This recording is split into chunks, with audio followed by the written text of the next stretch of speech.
What's good, DFS fans out there? It's your boy PrimeTimeBib here, back again with another video for you guys. Yo, so I'm back.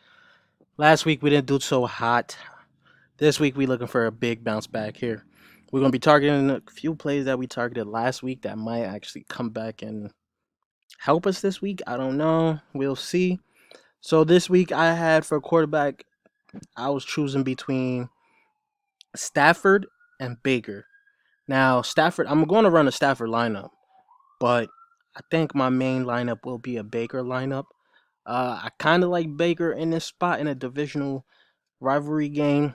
It's going to be a big game.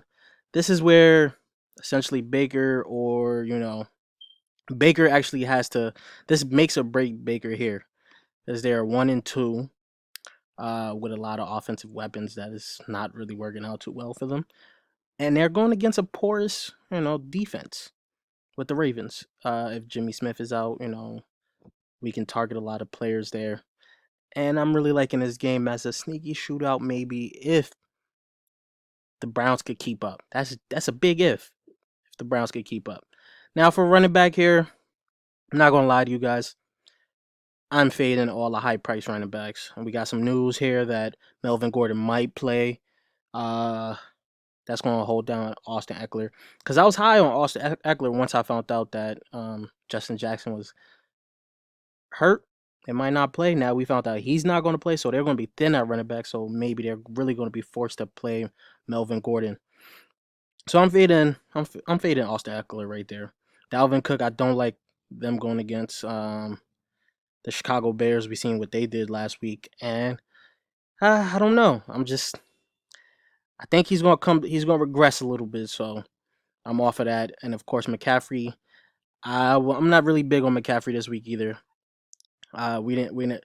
Last week we saw him break off a big run, which actually saved him because that 70-yard run for a TD made his day. If it wasn't for that, he would have been bottled up for the whole day. So here I'm going a little down further. I'm going to plug in Derrick Henry. Now the Falcons are weak against running backs, but mainly pass catch running backs. But we seen Derrick Henry when he catches the ball, he can break off a big one like he did in week 1. So hopefully this could come to fruition and he'd be a lower owned. Then I got Josh Jacobs for you guys.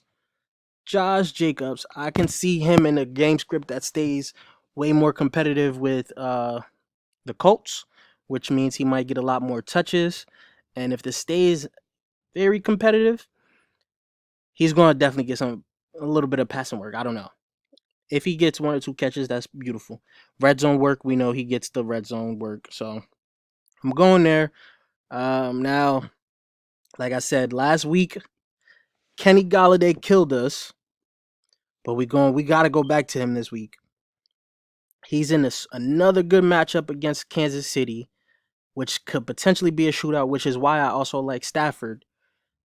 With this game potentially being a shootout, we can see Kenny Galladay with the same amount of targets increase a little bit more because he was getting like 8 targets, right? We could see maybe 9 or 10 in this game here just to keep up. And then the next one, we got Sammy Watkins. Burnt us 2 weeks in a row. Price came down just a little bit. Same with Galladay. Galladay, his price came down a lot. I think it came down 700. So we getting a very cheap Galladay here. His price tag is similar to Marvin Jones. So why go to Marvin Jones when you could just go to Galladay, the main piece of the Lions offense? And like with Sammy Watkins, like I said, this could be a shootout. He's still getting all the same targets that he was getting. I think he's first or second on the team for targets. Him and Kelsey. So the targets are there. He just got to fall into the end zone 1 or 2 times.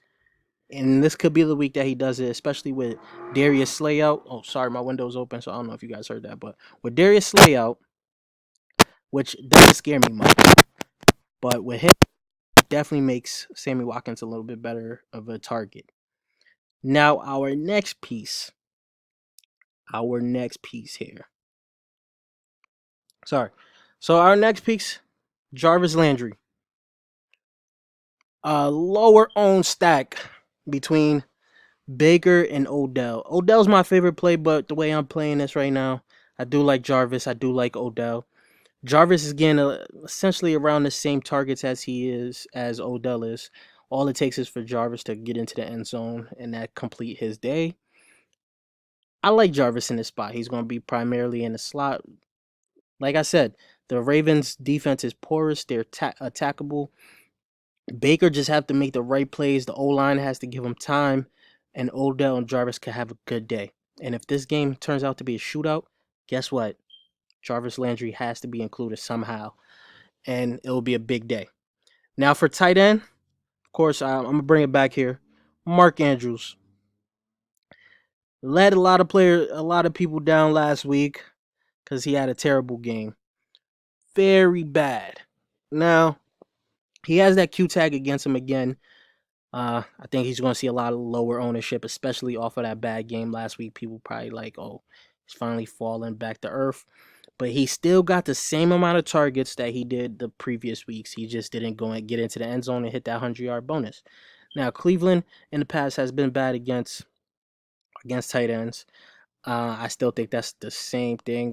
They haven't gone against, well, yes, they gone against Delaney Walker first week, torched them for got them for 2 touchdowns. Second week was the Jets without Sam Darnold, so we can't include that. And the Rams, they barely use their tight end, so but they still got torched. So like I said, if you got a tight end that's getting that many targets for 5K, that's essentially a receiver that's playing the tight end, right? And we know whenever Mark Andrews get in the game, he's there for the passing parts of the game. So we can see another 8-target game for Mark Andrews and him fall into the end zone. Hopefully that'll work out for us. Now I'm like I did last week. I'm gonna leave the last 2 slots blank because I'm gonna figure out what I'm gonna do. I may make some changes to this lineup, but I doubt I'll make it because I like this lineup. Flex and defense is all I'm gonna just choose. So I'm gonna see you guys on Monday and see how this lineup did. Hopefully it wins us some money.